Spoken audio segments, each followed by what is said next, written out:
ఇంత క్రూరంగా ఉంటుందా ఈ కాంగ్రెస్ రాజ్యం అనేది? మరి ఇందిరమ్మ పాలన అంటున్నారు, ప్రజాపాలన అంటున్నారు, ఇంత ప్రతీకార పాలన జరుగుతున్న దానికి ఈ పెద్ది సుదర్శన్ రెడ్డి గారి ఉదంతమే స్పష్టమైన ఉదాహరణ.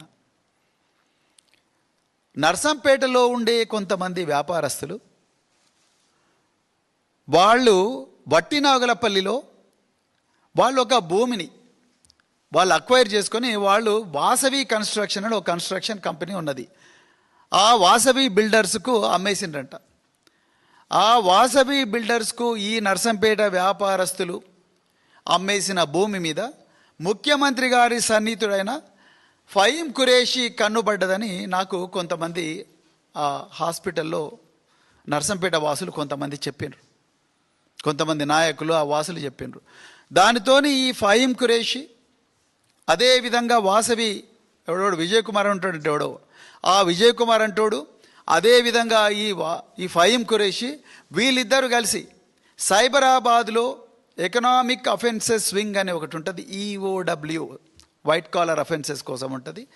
ఆ ఈఓడబ్ల్యూలో ఒక కేసు పెట్టించి ఆ విజయ్ కుమార్ అంటోతోనే కంప్లైంట్ ఇప్పించి ఎఫ్ఐఆర్ రిజిస్టర్ చేయించి పెద్ద ఎత్తున కూడా నర్సంపేటలో సుదర్శన్ రెడ్డి గారికి సన్నిహితులైన వ్యాపారస్తులు ఎవరైతే ఉన్నారో ఆ వ్యాపారస్తులందరినీ కూడా రోజు పోలీస్ స్టేషన్ పిలిపించి వాళ్ళని టార్చర్ చేసి చివరికి ఆయన పిఆర్ఓని కూడా టార్చర్ చేసి మీరు ఏమైనా చేయండి, పెద్ది సుదర్శన్ రెడ్డి పేరు చెప్పండి, పెద్ది సుదర్శన్ పేరు కంపల్సరీ మీ 161 స్టేట్మెంట్లలో రావాల్సిందే, ఆయనను మేము దీంట్లో అక్యూజ్డ్ చేయాల్సిందే అని మాకు పైనుంచి ఆర్డర్స్ ఉన్నాయి.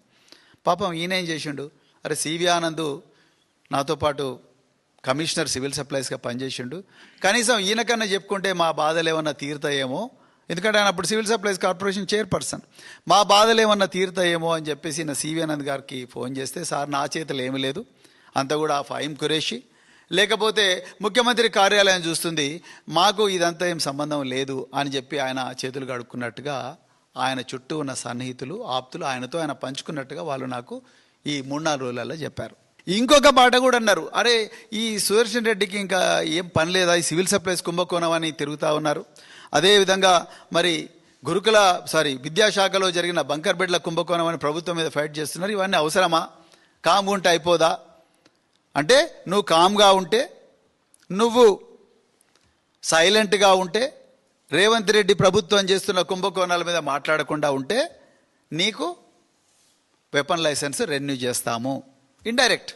అదేవిధంగా ఈఓడబ్ల్యూలో పెట్టిన ఈ అక్రమ కేసు ఆ ఫహీం ఖురేషీ అంటోడు, అదేవిధంగా విజయ్ కుమార్ అనే వాసవి కన్స్ట్రక్షన్ ఉన్నాడో వీళ్ళిద్దరూ కలిసి ఏవైతే అక్రమ కేసులు పెట్టి పోలీసు వాళ్ళని ఎట్లన చేసి మీరు ఆ నర్సంపేట వ్యాపారస్తులందరినీ తీసుకొచ్చి టార్చర్ పెట్టైనా పెద్ది సుదర్శన్ రెడ్డి పేరు చెప్పాలే అని చెప్పి టార్చర్ చేస్తున్నారు.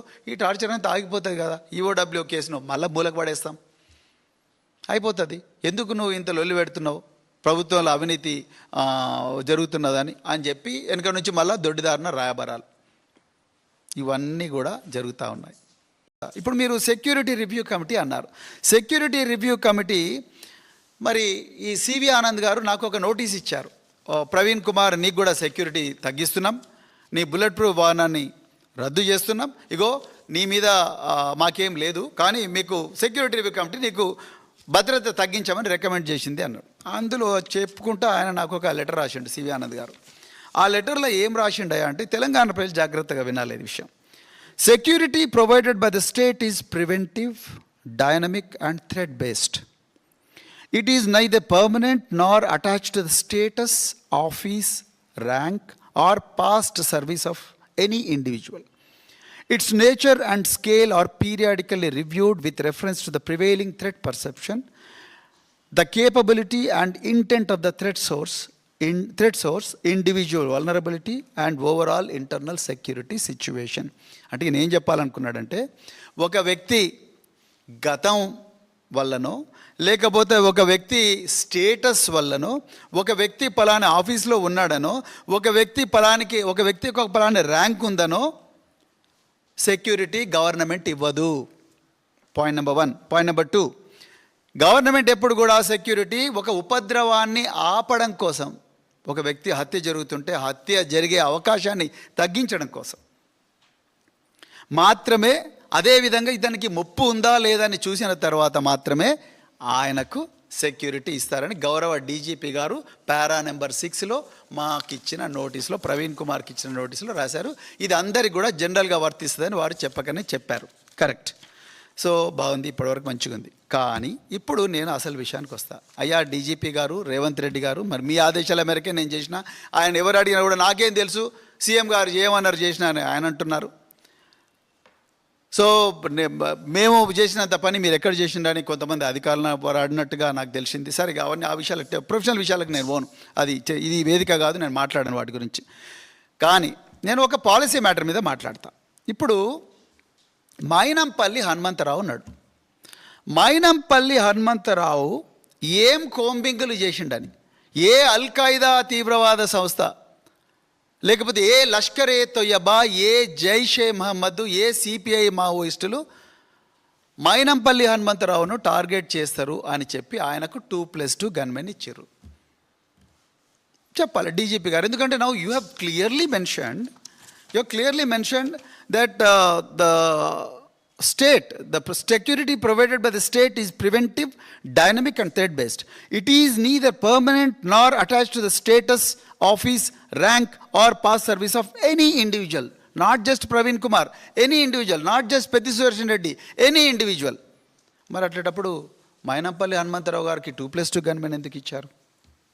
డీజీపీ గారు చెప్పాలి. పెద్ది సుదర్శన్ రెడ్డికి ఒక న్యాయం, మైనంపల్లి హనుమంతరావుకి ఇంకో న్యాయమా? కొండా మురళి, ఆయన ఎమ్మెల్సీ కాదు, ఆయన ఒక కార్పొరేషన్ చైర్మన్ కాదు, వారు కేవలం మంత్రి కొండా సురేఖ గారి భర్త. కొండా మురళి గారికి 2+2 గన్మెన్ ఇచ్చారు. వరంగల్ సిటీలో ప్రతి ఒక్కరికి కూడా తెలుసు కొండా మురళి గారు ఆ 2+2 గన్మెనే కాదు, పోలీసు వాళ్ళందరూ పోతే, ఆయనకు పోతే పోలీసు వాళ్ళందరూ కూడా ఆయన కాన్వాయ్లో పోతారు. ఆయనకి ఏ హోదా ఉందని 2+2 గన్మెన్ ఇచ్చారు? Now you have to tell DGP గారు,